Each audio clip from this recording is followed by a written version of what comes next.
Okay, welcome back. In today's video, we are going to be going through the Hazbin Season 2 Episode 1 review.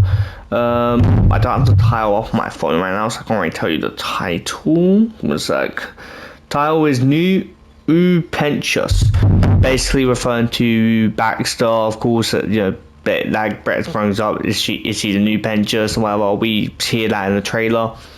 Point being, episode 1, also, I will be only showing screenshots because, one, I won't show too much of an episode on thingy, infield pram, and screenshots should be okay, for like a review anyway. Yeah, I'll probably get to working on edits after this.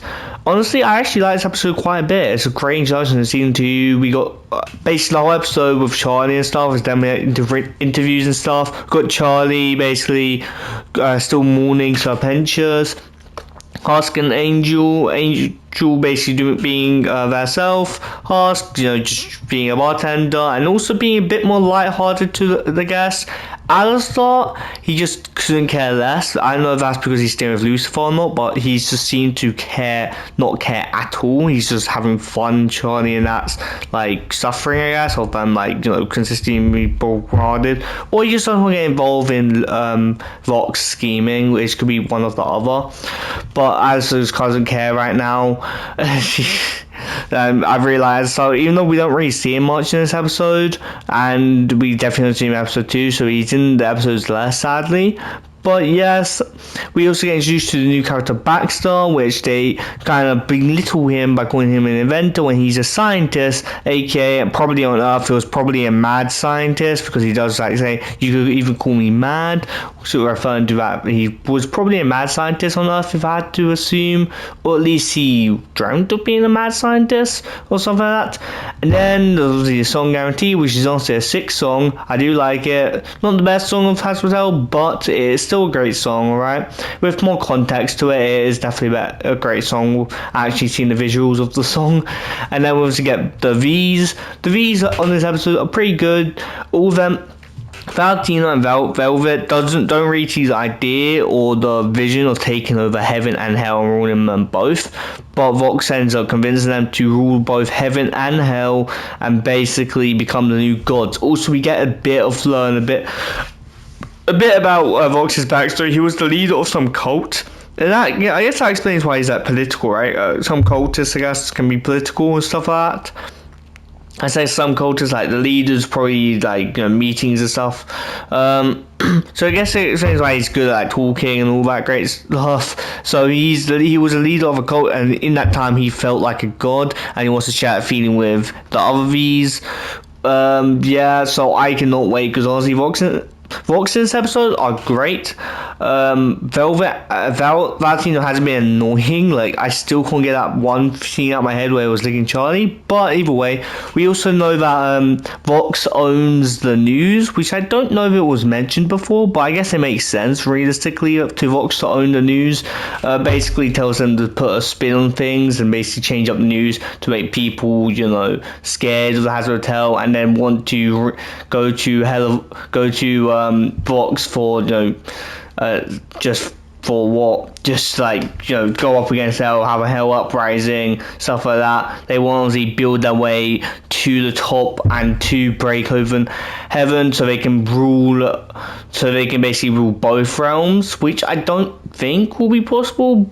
I think they would even achieve it, but I feel like knowing Hazbin, they'll at least come slightly close to maybe doing it, until Alistair or something Lucifer interferes. I don't know what that big plan is to deal with them. I'm assuming maybe more souls, more energy, stuff like that. I have no idea.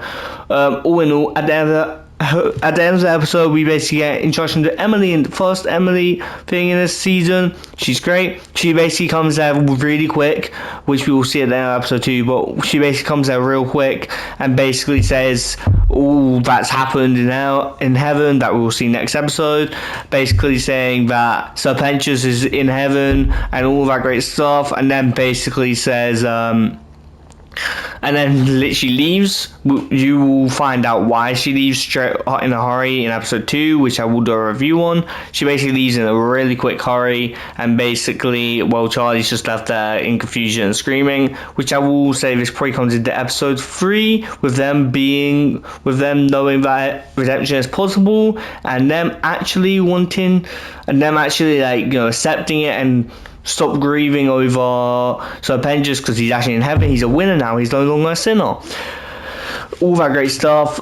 Honestly, this episode's really good. New Pentious, a great episode. I actually enjoyed this episode a lot. I don't know if it's because I've been starved to Hazbin content, because I've really wanted to get back into season 2, and we actually find out season 2. But it's a great episode. A start of the season. There's a bunch of stuff going on. I don't know the whole pace between episodes yet. The first 2 episodes pacing doesn't seem too bad, to be honest. But yeah, there are a lot of stuff happening in this episode. All in all, I'll give this episode a solid 7.5 out of 10. I feel that's fair, because it's not like the best episode I've seen. It's a great introduction and all, but there's also nothing really happening. It's just like the whole Hotel Hotel getting popular, and then Rock spinning the news, which is great. Which is definitely a great thing for later episodes. But as of right now, it's a 7.5 out of 10. I don't really bother rewatching season episodes, to be honest. I don't think I've even rewatched any of season 1. May do that, because I actually have to buy Prime to the season episodes. So maybe rewatch season 1. I don't know right now. And I said on screen there'll probably be a bunch of pictures instead of clips, because that also another reason is because on Prime, unless you're using a computer and other stuff, you can't really screen record or take pictures. So yes, so I can't really do anything about that. So it is hard to edit these reviews unless there's no footage online. Okay. Without further ado, I'll see you guys next time. Subscribe to our stuff. Tell me what you guys think in the comments down below of this new episode. And the song's great. I love Vox's song and Uprising Hell. Both the songs are great. I like Vox's song more, I would say, to be honest. I just think Vox has a great voice. I actually like him. Every song he's in, I'm probably gonna like it a decent bit. Every song he's in, even if it's a bad song, may just be C rank or B rank. Even if it's a bad song, by the way, so if it's meant to be below F rank, Vox's voice honestly brings it up, in my opinion. I don't mind. I like his singing voice. Okay, without further ado, I'll see you guys next time. Subscribe, and also, do you guys think Baxter will be the next soul to be redeemed? I feel like it'll be too likely if they're not gonna do that. Maybe the next soul to die won't be redeemed. I'll give my thoughts on that next episode because of a reason. Okay, without further ado, I'll see you guys next time. Subscribe, do great stuff, and bye, guys.